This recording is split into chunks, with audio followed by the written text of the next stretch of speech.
Descubriendo el mundo con David Cañedo.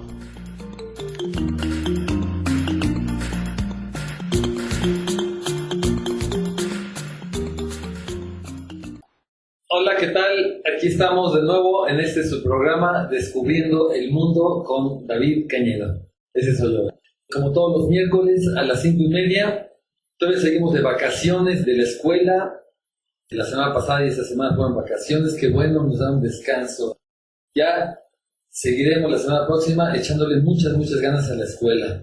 Bueno, pues la semana pasada les estaba platicando sobre Asia Central. Les estaba contando sobre la ruta de la seda y Marco Polo. Y ya llevo 2 o 3 semanas hablándoles de este tema.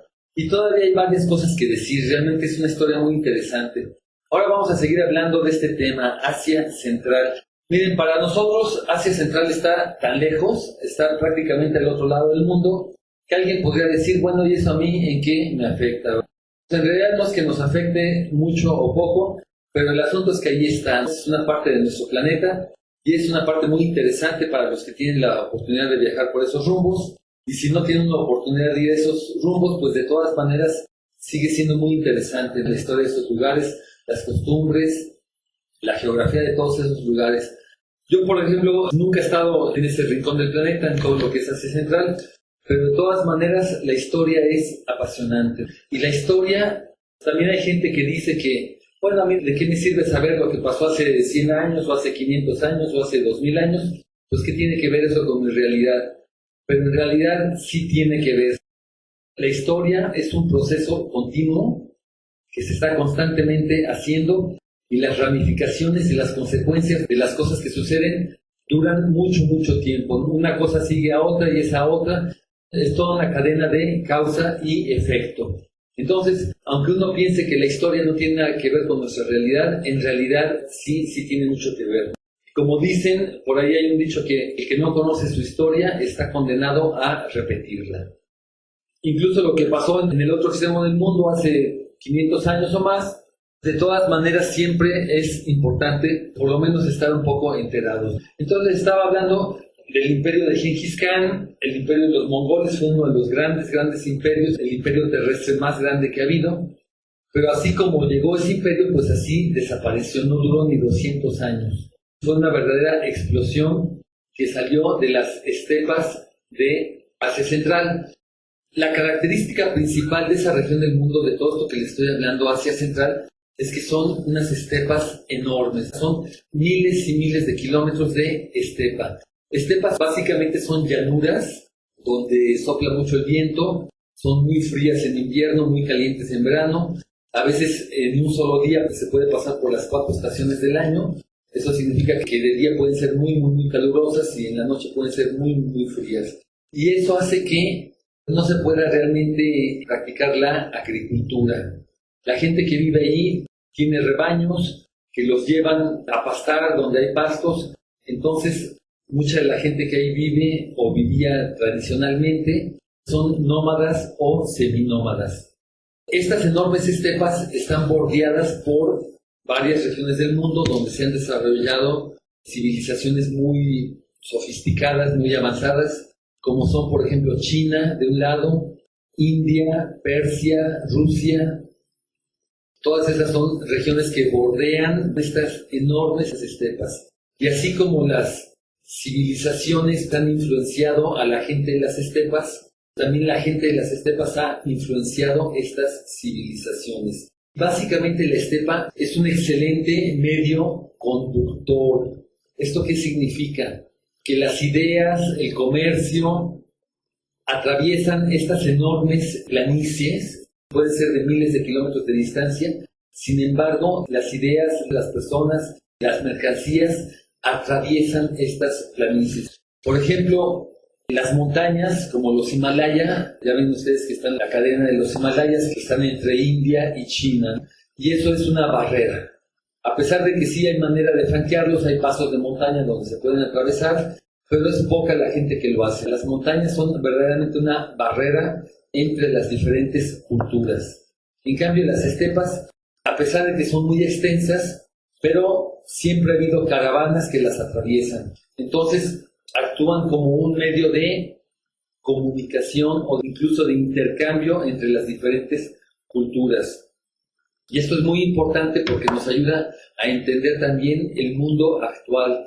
De eso voy a hablar ahorita más adelantito. Pero antes les voy a comentar que la mayor parte de la gente que vive en esas estepas viven en pequeños tribus o clanes. La mentalidad grupal de pertenecer a un clan es muy fuerte. Ahí la gente que pertenece a un clan pertenece por toda la vida y por generaciones y generaciones. Y la gente defiende sus clanes, sus tribus.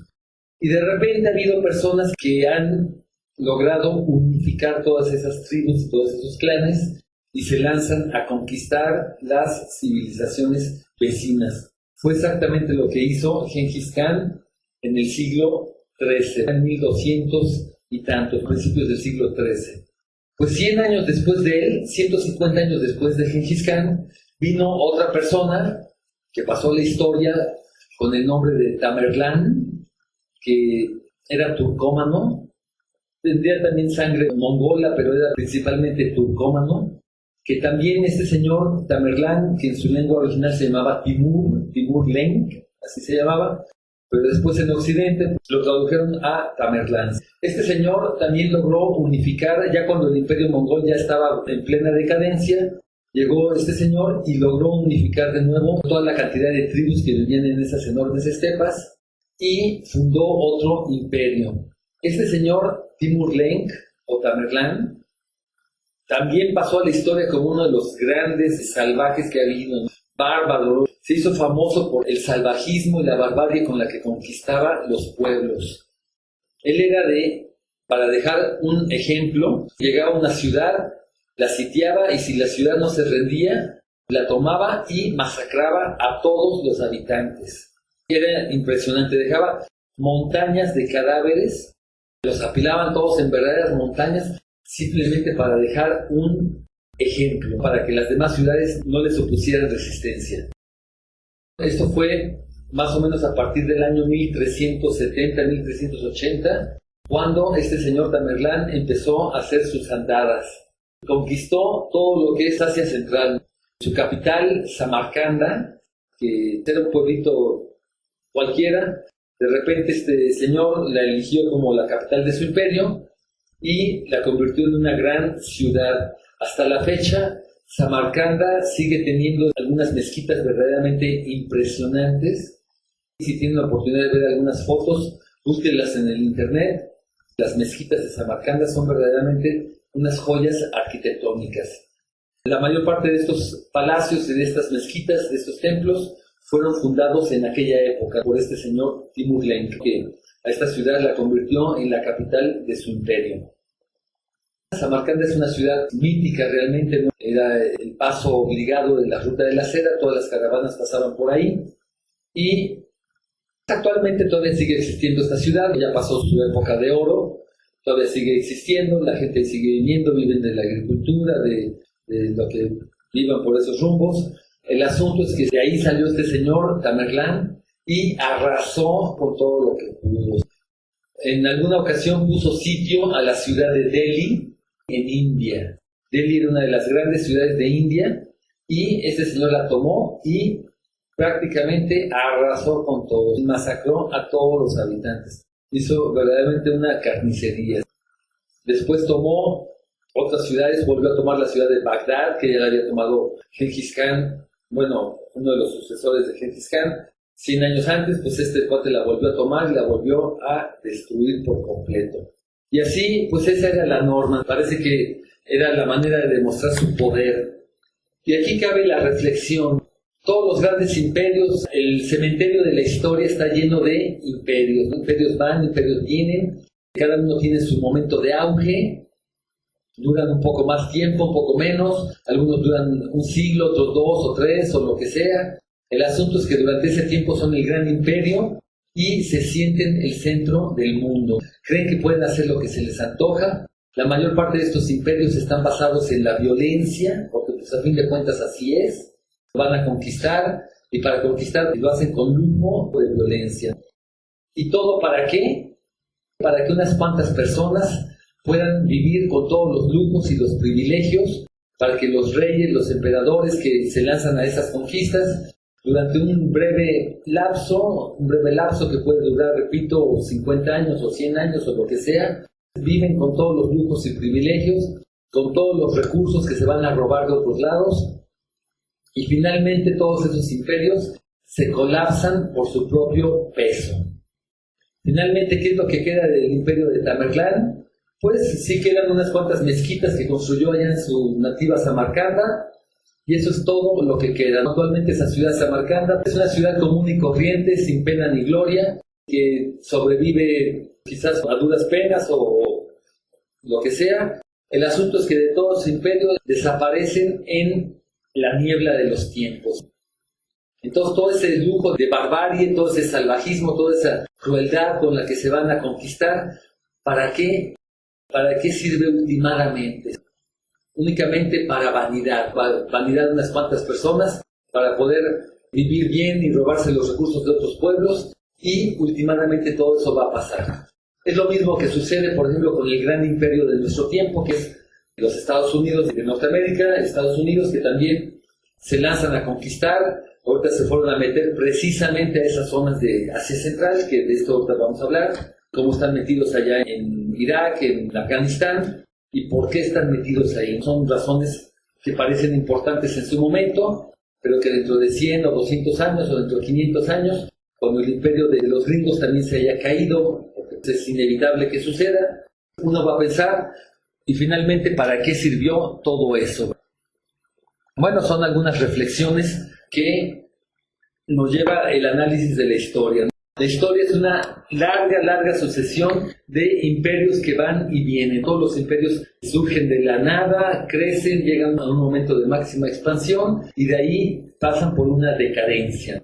Esa decadencia puede ser un poco más larga, un poco más corta, pero últimamente todos esos imperios, repito, desaparecen de la faz de la tierra. No hay nada que sea eterno. Y eso incluye nuestro mundo actual. Bueno, pues vamos a seguir haciendo algunas de estas reflexiones, pero ahorita vamos a hacer una pequeña pausa. Vamos a escuchar una canción. Fíjense ustedes que la música de todos esos rumbos es realmente interesante. Como ya les he dicho en otras ocasiones, a mí me gusta coleccionar música de todas partes del mundo, y cuando uno la escucha, no tiene necesariamente por qué gustarle a uno esa música. Hay música que me gusta más que otra, pero hay música que es simplemente interesante de escucharla, por lo diferente que es. A fin de cuentas, hay tantas cosas en este mundo, en este planeta, hay tantas cosas y es tan poco lo que uno conoce. Entonces vamos a escuchar esta canción. Esta canción es de una región del mundo que se llama Tuva. Tuva con B chicas, Tuva. La gente que vive en este lugar es de raza mongola, aunque esta región Tuva actualmente no está en Mongolia, sino que es una república de Rusia. Ya saben ustedes que Rusia es enorme. Rusia es el país más extenso del mundo. Actualmente Rusia tiene aproximadamente unos 17 millones de kilómetros cuadrados. Es el país más extenso del mundo, y eso incluso tomando en cuenta que una cantidad de repúblicas se separaron de la Unión Soviética. Únicamente de lo que era la Unión Soviética salieron como 15 países distintos. Bueno, pues Rusia, que es el más grande de todos, a pesar de todo sigue siendo el país más extenso del mundo. 17 millones de kilómetros cuadrados, y tiene cantidad de etnias en esa enorme extensión de terreno, y una de ellas es una república autónoma, Tuva, que está colindando con Mongolia. Vamos a escuchar esta canción. Es interesante escuchar los sobretonos. Por ahí la persona que canta tiene una voz muy grave o muy aguda, no sé realmente, de repente es grave, de repente es aguda, y de repente se suelta produciendo unos sonidos muy interesantes exclusivamente con la garganta. A esos sonidos se les llaman sobretonos. Vamos a escucharla.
Como ven, es música interesante, es otro concepto radicalmente distinto de lo que es la música. Esta música que acabamos de escuchar evoca esas enormes estepas. Los mongoles tienen la costumbre de, bueno, ahorita ya ha cambiado como en todos lados, la vida moderna en todos lados ha influido. Pero tradicionalmente estos nómadas o seminómadas que recorrían estas enormes distancias se quedan en una especie de tiendas de campaña muy grandes y ahí prácticamente es su casa. Llegan a un lado, acampan y se quedan durante varios meses hasta que ya empieza a cambiar de nuevo el tiempo y se van a otro lado. Así es más o menos como vivían. Bueno, pues les estaba diciendo que Asia Central, a pesar de que es un rincón muy aislado del mundo, por lo menos para nosotros, parece que por allá no hay nada, son enormes estepas y no hay nada, pero en realidad tiene una importancia muy grande, una importancia estratégica. ¿Por qué creen ustedes que los gringos están ahí metidos? A los gringos que se van a meter donde nadie los llama, nada más porque se les antoja, porque ahorita son el gran imperio, son un imperio a escala global. Saben ustedes que los gringos tienen bases militares en más de 140 países del mundo. ¿Cómo ven ustedes? Hay 200 países en el mundo, pues Estados Unidos tiene bases militares en 140 países del mundo. Tiene una red de cerca de 1000 bases, o quizás ya las pasaron. Sí, alrededor de unas 1000 bases militares en todo el mundo, para controlar lo que tengan que controlar. Ya el imperio gringo ya está en picada, todavía no está en la fase de colapso, pero para allá va según cómo están las cosas. ¿No? Como se ven las cosas, realmente el imperio gringo va para abajo. De esto ya les hablaré en otra ocasión. Me parece que ya también lo mencionaron en alguna ocasión. Bueno, el asunto es que los gringos se fueron a meter allá a Asia, donde no tienen nada que ver, realmente los gringos son ajenos a esa realidad, pero a ellos lo que les interesa es el petróleo, básicamente. Entonces se fueron a meter a Irak, le inventaron cualquier pretexto de que las armas de destrucción masiva, que Irak no tenía armas de destrucción masiva, pero se fueron a meter ahí con ese pretexto y hicieron todo un despapalle, también con lujo de violencia. Por cierto que ahí en Irak, en Bagdad, cuando se fueron a meter los gringos hace 9 años, los llamaron los nuevos mongoles. Así les decían, los gringos son los nuevos mongoles. Así como Bagdad ya había sido destruida en varias ocasiones, en 1258 por los mongoles, pues ahora llegaron los gringos y volvieron a hacer lo mismo. Bueno, en Afganistán, también con el pretexto de ir a agarrar a Osama Bin Laden, se fueron a meter ahí hace 10 años y ahí siguen todavía, ¿no? A Bin Laden ya lo mataron, ya le hicieron lo que dicen que hicieron, pero no se salen. Eso en realidad no era más que un pretexto. En realidad a los gringos les interesaba tener bases permanentes en Afganistán. Bases permanentes. Y esto es por muchas razones. Una de ellas es porque ahorita la potencia económica número 2 del mundo ya es China. China viene pesado y a Estados Unidos le interesa contener a China. Entonces ya Estados Unidos está circulando a China por todos lados. Taiwán, por ejemplo, en Corea, Japón, todos esos son estados vasallos de Estados Unidos, ahí tienen bases militares. Y del otro lado, así como para agarrarlo por todos lados, ya en Afganistán también tienen bases militares. También hay otra razón. Resulta que varias de las repúblicas de Asia Central, de las repúblicas modernas, como por ejemplo Uzbekistán o Kazajstán o Tayikistán, todas esas repúblicas de Asia Central también tienen recursos naturales, básicamente gas natural y petróleo. Y Estados Unidos está empeñado en controlar esos fuentes de petróleo.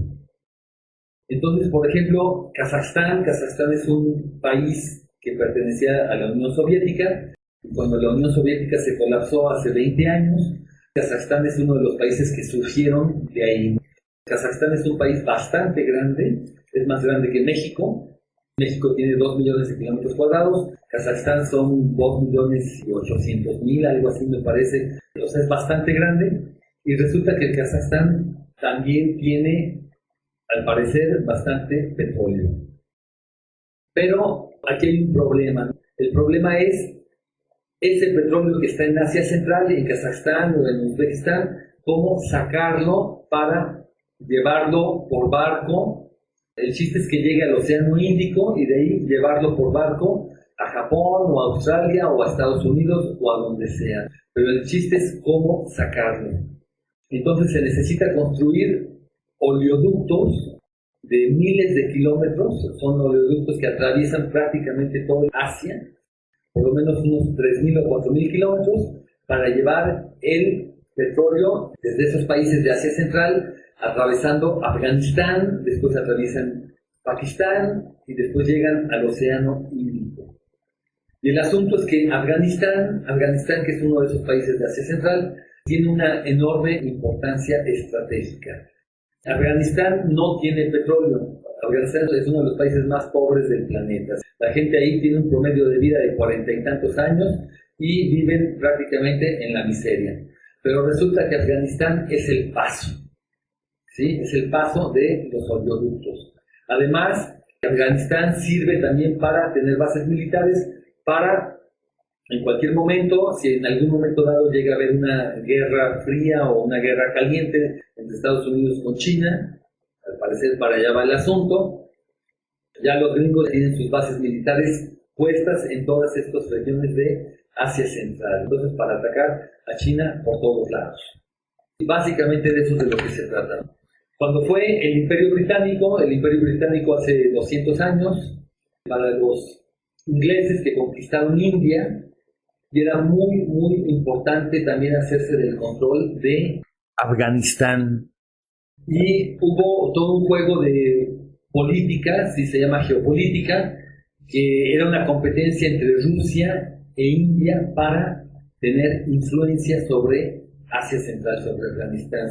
Y resulta que Afganistán ha demostrado ser el cementerio de los imperios, así se le llama. De hecho, ya se ganó ese apodo. Todos los imperios que han pasado por Afganistán, que han querido dominar Afganistán, lo conquistan, se quedan unos cuantos años, malgastan ahí una enorme cantidad de recursos y finalmente se tienen que salir con el rabo entre las piernas. Así le sucedió al imperio de Alejandro Magno hace 2300 años, así le sucedió a los persas, así le sucedió a los ingleses, a los rusos que conquistaron Afganistán hace 25 años, y así le está pasando ahorita a los gringos. Los gringos llevan ahí 10 años o 11 años desde que invadieron Afganistán y han causado una enorme tragedia ahí entre la gente y no han conseguido ninguno de los objetivos estratégicos que tenían planeados de antemano. Parece que Afganistán es un hueso bastante duro de roer y es muy probable que también Estados Unidos tenga que salir de ahí en algún momento sin conseguir ninguno de los objetivos que tienen. Realmente la presencia de Estados Unidos en esos lados es ajena. Los gringos no tienen nada que estar haciendo ahí en Asia Central. Para Rusia y para China, que son las grandes potencias en esa región, realmente la presencia de Estados Unidos es una provocación. El hecho de que Estados Unidos quiera a fuerzas imponerse y a fuerzas tener presencia militar en esas regiones, tanto para Rusia como para China, es una provocación. Y ellos lo que están esperando es que el imperio gringo caiga por su propio peso. Es muy interesante todas estas cuestiones de geopolítica. Lo que está sucediendo en nuestro mundo no se puede entender si no tenemos una visión panorámica de lo que es la historia. Para comprender lo que está haciendo Estados Unidos ahorita en este momento en Afganistán, tenemos que tener una visión panorámica tanto en el espacio como en el tiempo, para poder comprender un poquito de todo lo que está en juego. Bueno, pues resulta, sin embargo, que ya se nos acabó el tiempo. Entonces siempre se nos acaba demasiado rápido. Los voy a dejar con otra melodía. Esta es una melodía muy breve, dura apenas un par de minutos, precisamente de este país que se llama Kazajstán. Kazajstán, un país bastante grande en Asia Central, del que no sabemos prácticamente nada aquí en México. La realidad de este país, Kazajstán, es completamente ajena no solo a lo que conocemos, sino a lo que nos alcanzamos a imaginar. Es una manera completamente distinta de vivir la vida. Vamos a escuchar esta canción de Kazajstán y yo me despido. Este fue su programa Descubriendo el Mundo con David Cañedo.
Ayıtkanı